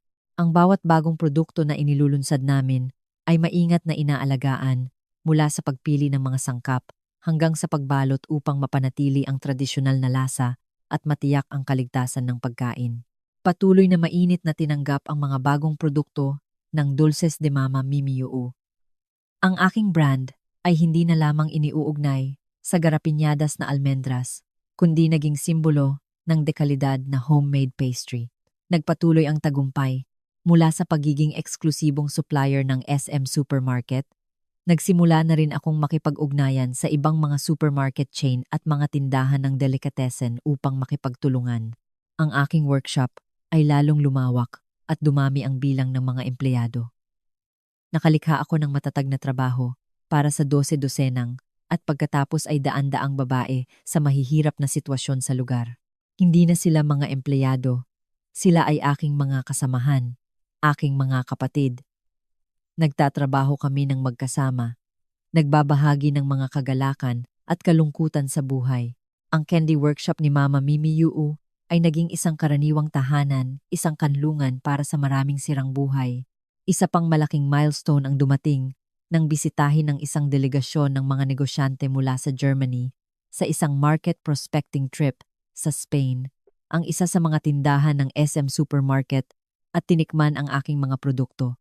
Humanga sila sa pinong lasa at sa kwento ng tao ng brand. Direkta silang nakipag-ugnayan sa akin upang mag-angkat ng Dulces de Mama Mimi Uu at ipamahagi ang mga ito sa German market. Isa sa pinakamahigpit sa mundo. Ang unang export shipment, bagaman maliit sa dami, ay may napakalaking kahulugan. Kinumpirma nito ang kalidad at prestihiyo ng isang Spanish brand. Ang Dulces de Mama Mimi Uu ay hindi na lamang ang lasa ng tahanan. Ito ay naging lasa ng Espanya na lumalampas sa mga hangganan. Ang panahon ay lumipas ng napakabilis. 30 taon mula nang maging isang babaeng pinalayas ng walang dala, ako ay naging isang matagumpay na negosyante. Bumili ako ng isang bagong bahay, mas malaki at mas komportable. Upang kami ng aking anak ay magkaroon ng isang ganap na buhay. Binayaran ko ang lahat ng aking mga utang na pasasalamat sa aking mabait na mga kapitbahay na may interes. Ngunit ang utang ng pagmamahal ay alam kong hindi ko kailanman mababayaran ng lubos. Si Alex, ang aking anak, ay nag-aral sa isa sa mga pinakamahusay na international school, kung saan siya ay ganap na makapag-develop, kapwa sa kaalaman at karakter. Nabigyan ko siya ng isang magandang kinabukasan sa aking sariling mga kamay at pagsisikap. Kung minsan, sa gitna ng pagmamadali ng trabaho, nagmamaneho ako ng mag-isa at dumadaan sa dating mansyon. Nandyan pa rin ito, marangya at malamig. Tiningnan ko ang mabigat na bakal na gate. Ang lugar kung saan 3 taon na ang nakalipas ay pinalayas kami sa isang maulang hapon. Wala nang ni isang bakas ng galit o sakit sa aking puso. Tanging isang tahimik na kapayapaan. Ang nakaraan na iyon, bagaman mapait, ay ang simula ng aking muling pagsilang. Kung hindi dahil sa kanilang pagtatakwil, marahil ay hindi ako nakarating sa kinaroroonan ko ngayon. Tahimik akong nagpasalamat sa paghihirap dahil tinuruan ako nitong maging matatag habang ang buhay ko ay namumulaklak. Sa kabilang dako ng lungsod, isang tunay na bagyo ang sumira sa buhay ng pamilya ng aking dating asawa. Ang batas ng karma kung minsan ay hindi mabilis, ngunit kapag dumating ito ay walang awa. Si Daniel, pagkatapos magpakasal sa heredera na si Andrea, ay nagkaroon ng marangyang buhay na laging pinapangarap niya. Ang kanyang biyenan ay nagbigay ng malaking halaga ng kapital upang palawakin ang kanyang kumpanya ng konstruksyon. Nabuhay siya sa luho, mula sa party hanggang sa party, nakikipag-ugnayan sa mataas na lipunan. Ganap niyang nakalimutan ang kanyang dating simpleng nakaraan at ang asawang sumama sa kanya sa pinakamahirap na sandali. Ngunit ang tagumpay na binuo sa pagtataksil at kawalan ng kakayahan ay hindi kailanman nagtatagal. Sa totoo lang, si Daniel ay hindi isang magaling na negosyante. Ang kanyang nakaraang tagumpay ay malaking bahagi sa aking tahimik na suporta at sa aking mga ipon. Kung wala ako at ang aking pagpaplano ng estratehiya, nagsimulang lumabas ang mga kahinaan ng kanyang kumpanya. Pumasok siya sa mga proyekto na lumampas sa kanyang kakayahan. Nakagawa ng maling desisyon at, higit sa lahat, hindi marunong pamahalaan ang pera.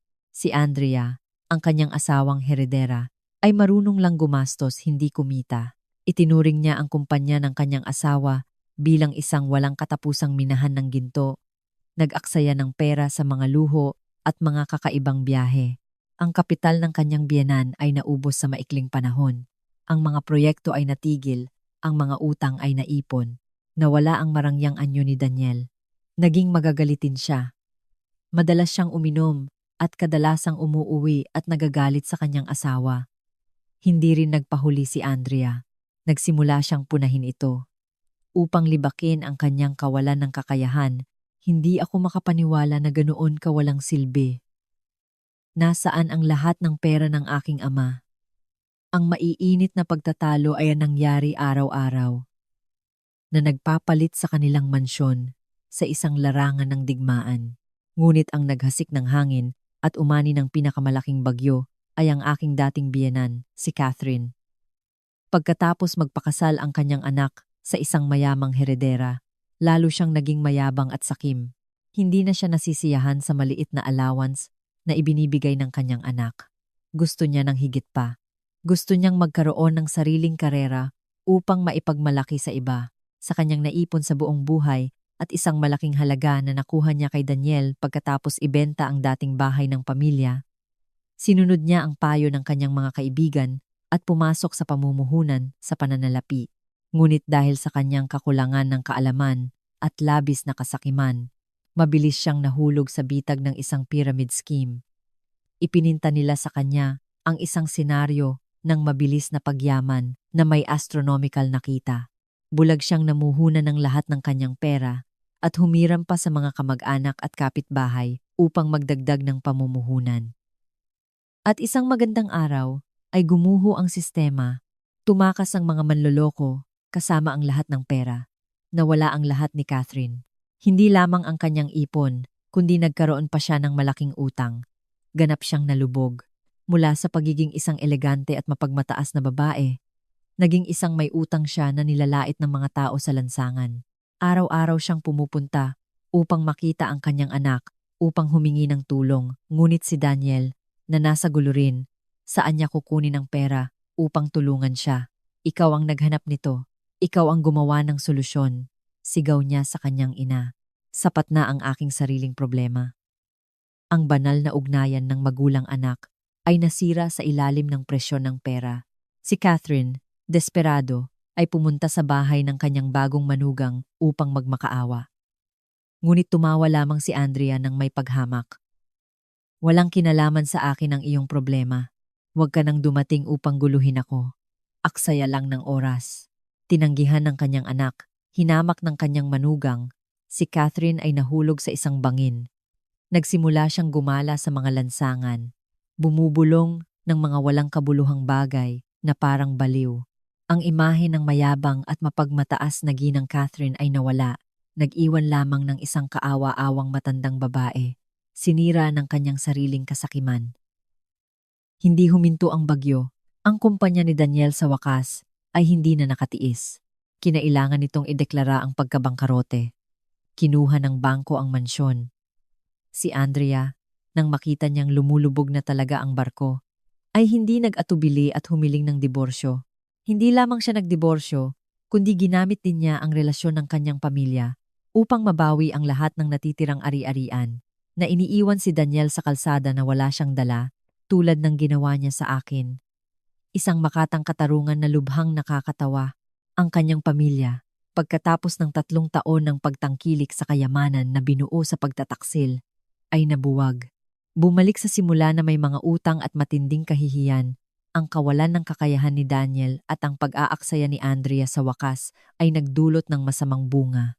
Ang kumpanya ng konstruksyon, na bulok na sa loob, ay hindi na makatiis sa mga hampas ng merkado.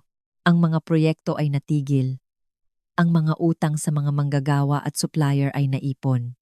Ang biyena ni Daniel, pagkatapos magpasok ng kapital, nang paulit-ulit ng walang nakikitang anumang kita, ay nawalan ng pasensya.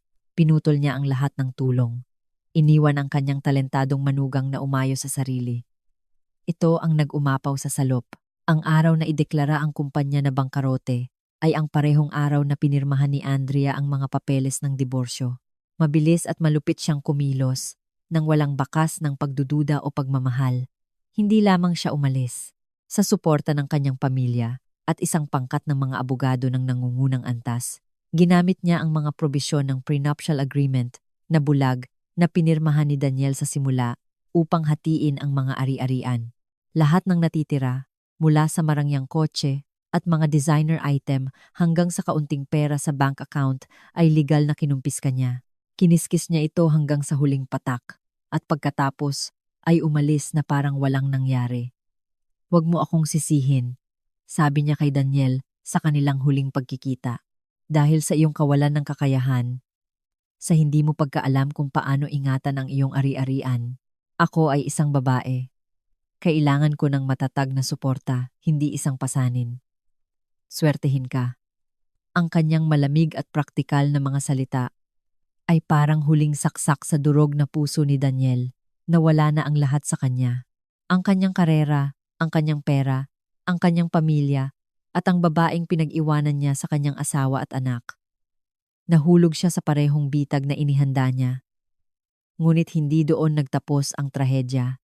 Si Catherine, matapos maloko, ay naging tunay na may utang ang mga nagpapautang. Ang mga kapitbahay at kamag-anak na pinagkautangan niya ng pera ay nagsimulang pumunta sa kanyang bahay upang magkolekta. Hindi na nila iginagalang ang mayaman na ginang Catherine ng nakaraan. Ininsulto nila siya, binantaan siya, nagdulot ng kaguluhan sa kapitbahayan. Nabuhay siya sa takot at kahihiyan. Naghanap siya ng kanyang anak upang tulungan siya, ngunit si Daniel ay bangkarote na. "Huwag mo na akong hanapin, Mama," sigaw niya.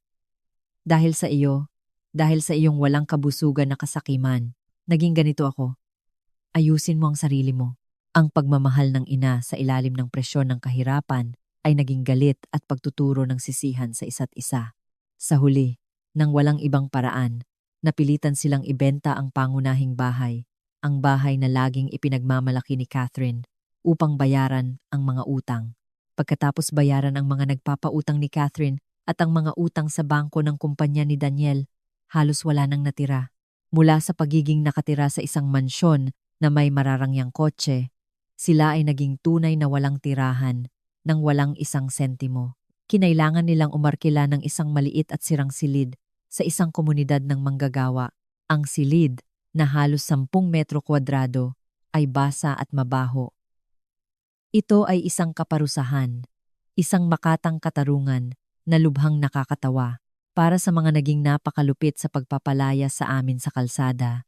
Si Daniel, mula sa pagiging isang gwapong direktor, ay nagtatrabaho na ngayon bilang isang manggagawa sa konstruksyon upang mabuhay. Ang mabigat na trabaho sa ilalim ng sikat ng araw at ulan ay mabilis na sumira sa kanyang matikas na anyo.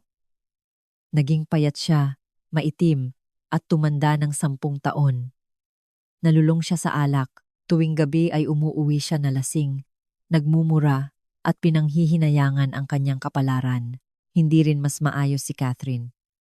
Kinailangan niyang magtrabaho bilang katulong at tagapaghugas ng pinggan sa mga restoran upang mabuhay.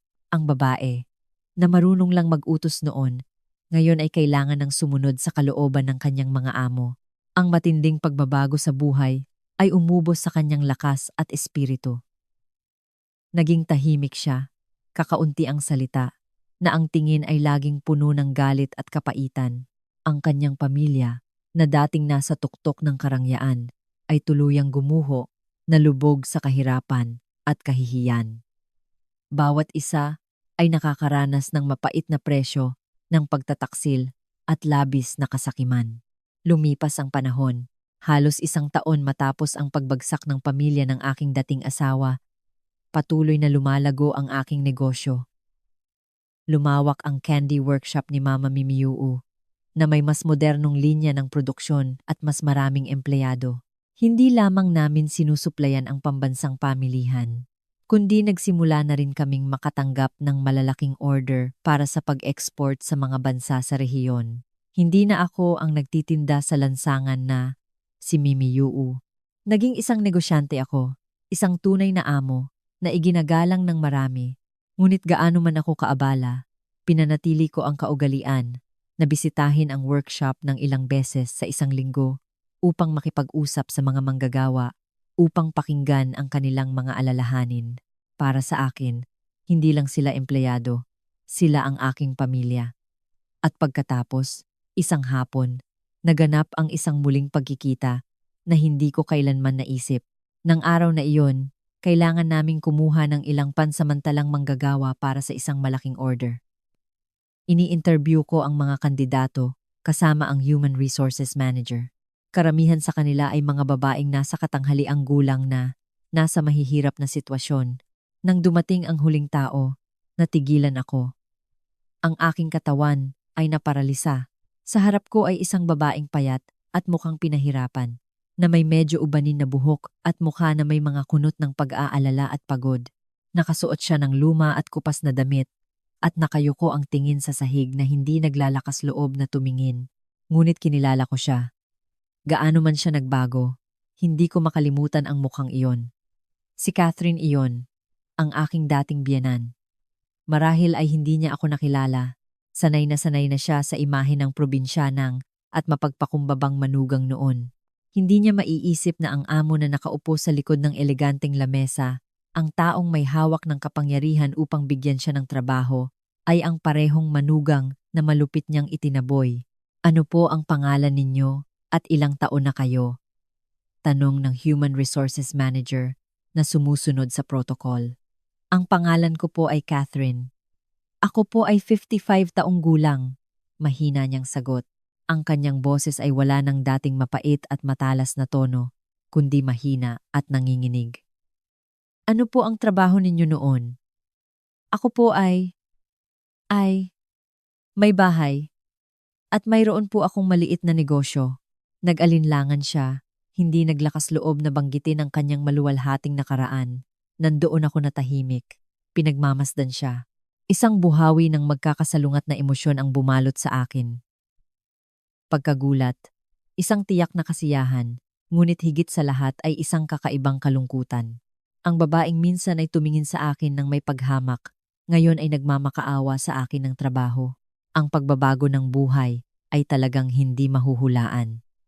Sige, sabi ko na sinusubukang gawing kalmado ang aking boses nang hindi nagpapakita ng anumang emosyon. Medyo mahirap ang trabaho dito.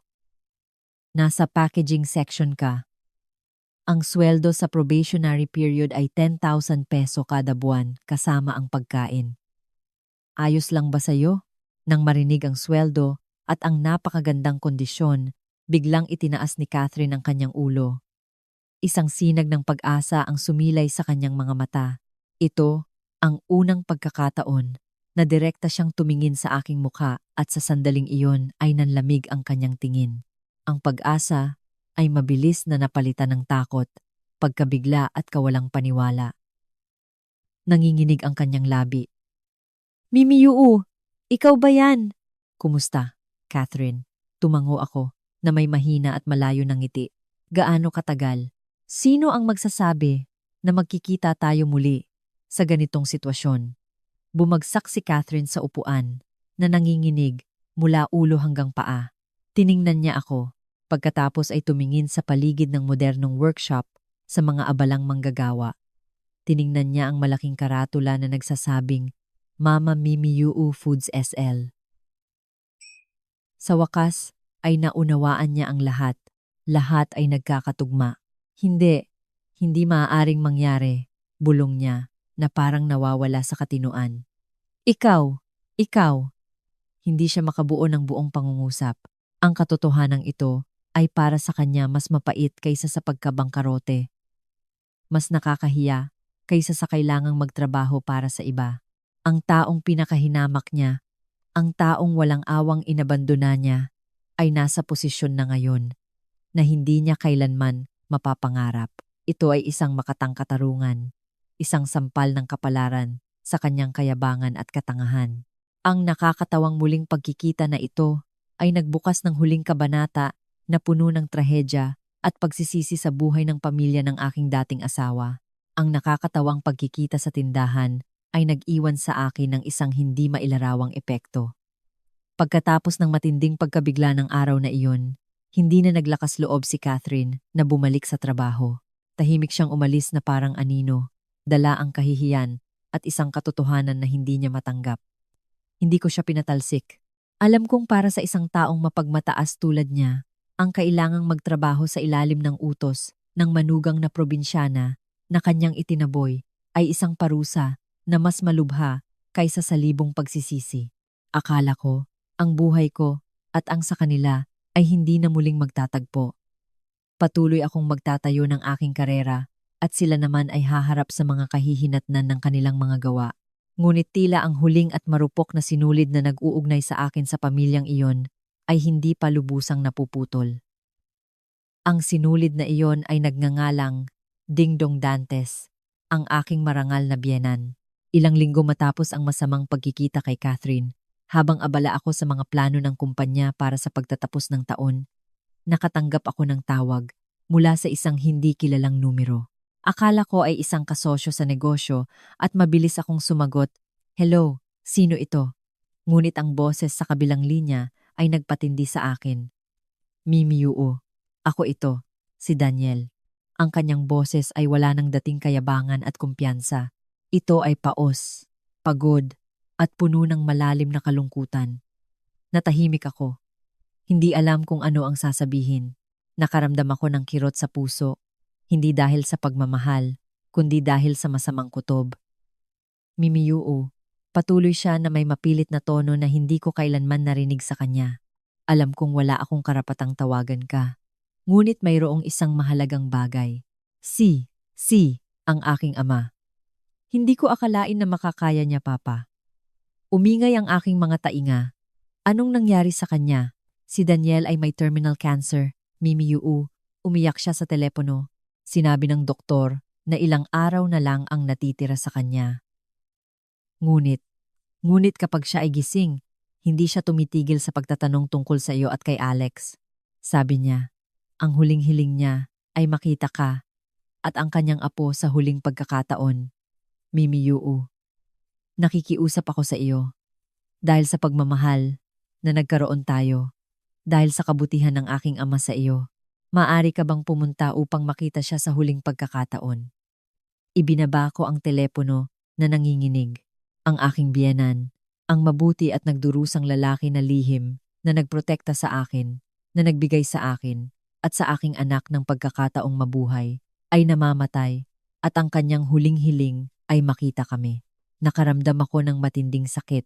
Naalala ko ang kanyang imahe, ang kanyang payat at tahimik na figura, ang kanyang tingin na laging puno ng kalungkutan at kawalan ng magawa. Naalala ko ang matigas na tinapay na ibinigay niya sa akin ng gabing iyon ng ulan. Napuno ang aking mga mata ng luha, ngunit kasama ng sakit ay nakaramdam ako ng panloob na salungatan. Bumalik sa lugar na iyon upang harapin ang mga taong iyon. Si Catherine na nagpahiya sa akin, si Daniel na nagtaksil sa akin. Ang mga sugat ng aking puso, bagaman naghilom na, ay sumasakit pa rin kapag hinawakan. Natatakot na kapag bumalik ako, ang lahat ng masakit na alaala ay muling lumitaw at dudurugin muli ang aking kaluluwa at para din sa aking anak. Ayoko siyang makakita ng hindi kanais-nais na mga eksena. Ayoko na makipag-ugnayan siya sa mga taong nanakit sa kanyang ina. Ginugol ko ang buong gabi, nagising. Naisip ko ang malupit na salita ni Catherine, ang pagtataksil ni Daniel. Muling sumiklab ang galit. Hindi sila karapat-dapat na bumalik ako. Ngunit pagkatapos ay ang imahe ng aking biyenan, ang kanyang mabait na ngiti, ang kanyang nagkasala na tingin sa sulat, at ang kanyang pakiusap na huwag mong hayaang magutom ang aking apo ay bumalik sa aking isip. Siya ay inosente. Siya ang aming tagapagtustos. Ginugol niya ang kanyang buhay na pinahihirapan ng pagkakasala, naghahanap ng paraan upang bayaran kami. Ngayon, sa bingit ng kamatayan, na may napakaliit na hiling, paano ko siya tatanggihan? Ang aking galit ay para sa kanila, hindi para sa kanya. Kung dahil sa aking sariling pagkamuhi, ay hindi ko siya papayagan na matupad ang kanyang huling hiling, hindi kailanman magiging payapa ang aking konsensiya.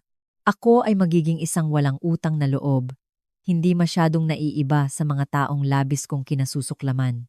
Nang sumunod na umaga, kasama ang unang sinag ng araw, nagpasya ako. Babalik ako. Iiwan ko ang lahat ng sama ng loob, lahat ng sakit, upang gampanan ang aking tungkulin bilang manugang, upang suklian ang tapat na pagmamahal ng isang ama. Muli kong tinawagan si Daniel. Pupunta ako, ipadala mo sa akin ang direksyon. Humingi ako ng ilang araw na day off sa kumpanya at ipinasa ang lahat sa aking mapagkakatiwalaang staff. Sinabi ko sa aking anak na bibisitahin namin si Lolo, na napakasakit niya, si Alex. Bagaman matagal nang hindi niya nakita, ay naaalala pa rin siya. Masakit ba siya, Mama? Tanong niya na nag-aalala. May dala akong regalo. Ipinakita niya sa akin ang isang maliit na kahon ng garapinyadas na almendras na siya mismo ang nagbalot. Ang kanyang inosenteng mga salita ay nagpatindig sa akin. Sumakay kami ng bus pabalik sa lugar na aking ipinangako na hindi na kailanman babalikan. Ngunit sa pagkakataong ito ay ganap na naiiba ang aking kalagayan. Hindi na ako biktima na inabandona. Bumabalik ako bilang isang taong babayaran ang utang ng pasasalamat at magpapaalam sa huling pagkakataon. Ang direksyon na ipinadala sa akin ni Daniel ay hindi ang bahay na kanilang tinitirhan o isang marangyang ospital. Ito ay isang makitid, malalim at mamasa-masang eskinita sa isang komunidad ng manggagawa sa timog ng lungsod. Ang inuupahang bahay na kanilang tinitirhan ay isang sirang silid lamang na may mga dingding na nababakbak at ang bubong na yero ay kinakalawang. Nang makarating ako sa pinto, natigilan ako. Hindi ko maisip na ang pamilya na nabuhay sa karangyaan ay nasa isang napakalungkot na lugar ngayon. Huminga ako ng malalim. Hinawakan ko ang kamay ng aking anak at mahina akong kumatok sa pinto. Bumukas ito at sa harap ko ay lumitaw si Daniel.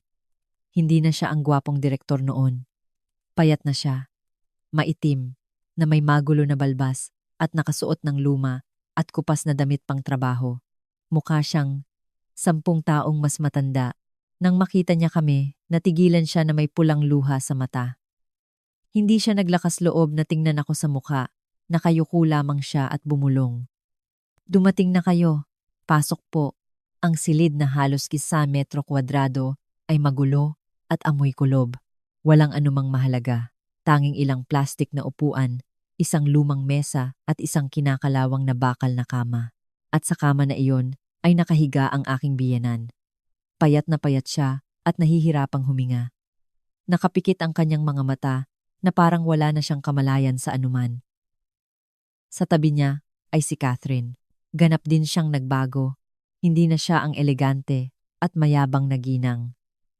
Nakasuot siya ng lumang pajama na may ubanin at magulong buhok. Namayat ang kanyang mukha. Ang kanyang mga mata ay nakalubog at walang buhay. Nililinisan niya ang mukha ng kanyang asawa ng isang basahan. Ang eksena, isang matandang babaeng nag-aalaga sa kanyang namamatay na asawa, ay dapat na nakakaantig. Ngunit para sa akin ay may bahid ito ng mapait na ironiya. Nang marinig ang ingay, tumingin si Catherine. Nang makita niya kami ni Alex, natigilan siya. Nahulog ang basahan sa kanyang mga kamay.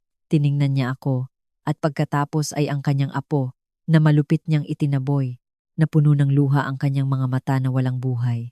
At pagkatapos ay ginawa niya ang isang bagay na hindi ko kailanman naisip. Tumayo siya na nanginginig at lumuhod sa aming paanan. Niyakap niya ang aking mga binti at umiyak ng umiyak na may mga hikbi ng pagsisisi. Mimiu, Alex, nagkamali ako. Nagkamali si Lola. Isa akong halimaw. Bulag ako. Masama ang pakikitungo ko sa inyo. Ngayon ay binabayaran ko ito. Pakiusap, patawarin mo ako, apo. Pakiusap, patawarin mo si Lola. Si Daniel, sa tabi niya, ay umiyak din. Lumuhod siya sa tabi ng kanyang ina. Pareho silang dalawa.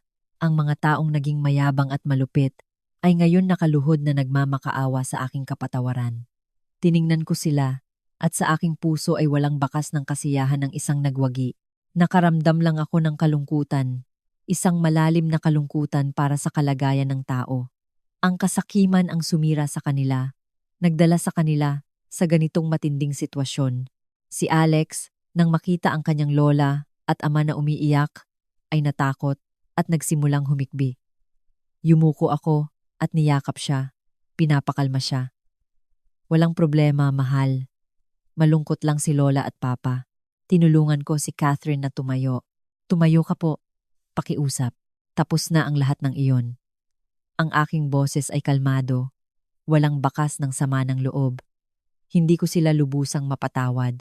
Ang mga peklat sa aking puso ay marahil hindi kailanman maghihilom. Ngunit nang makita ko sila sa gayong kalunos-lunos na kalagayan, hindi ko na sila kayang kamuhian. Marahil ay oras na upang pakawalan ang sama ng loob. Lumapit ako sa kama ng aking biyanan. Hinawakan ko ang kanyang manipis at malamig na kamay na parang sa init ko. Dahan-dahan niyang iminulat ang kanyang mga mata. Tiningnan niya ako at pagkatapos ay si Alex. Nanginginig ang kanyang tuyong labi.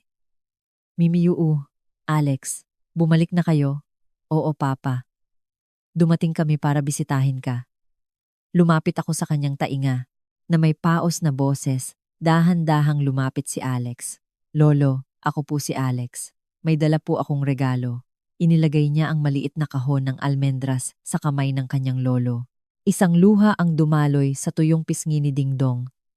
Nagsumikap siya. Itinaas ang kanyang nanginginig na kamay at hinaplos ang ulo ng kanyang apo. Isang mahina at payapang ngiti. Ang una sa maraming taon. Ang huling hininga ay dahan-dahan at payapang lumabas. Nakauwi siya ng payapa. Natupad ang kanyang huling hiling. Ang libing ni Dingdong ay simple. Nandoon ako at tinulungan ko silang ayusin ang lahat tulad ng isang tunay na manugang. Bago bumalik sa lungsod kasama ang aking anak, palihim kong binigyan si Catherine ng pera sa isang sobre. Hindi ito marami. Ngunit sapat na para sa kanya at kay Daniel na mabuhay ng ilang panahon at makabili ng gamot. Mag-ingat ka. Kinuha ni Catherine ang sobre na nanginginig ang mga kamay. Hindi siya naglakas loob na tumingin sa aking mga mata. Nakayuko lamang siya at tahimik na umiyak. Hindi ko ito ginawa dahil sa awa. Ginawa ko ito para sa aking biyenan. Gusto ko siyang magpahinga ng payapa at ginawa ko rin ito para sa aking sarili. Hinawakan ko ang kamay ng aking anak at lumayo ako sa maliit na eskinita na iyon mula sa nakaraan na puno ng sama ng loob. Hindi lamang ako nagtagumpay sa paghihirap, tinalo ko rin ang puot sa loob ko. Ang pagpapatawad sa kanila ay hindi nangangahulugang paglimot sa sakit, kundi pagpapalaya sa aking sarili mula sa mga tanikala ng nakaraan. Kapag payapa lamang ang kaluluwa, matatagpuan ang tunay na kapayapaan at kaligayahan. Mahal kong mga kaibigan, nagtatapos na ang aking kwento. Sa pagtingin sa nakaraan, marami akong natutunan.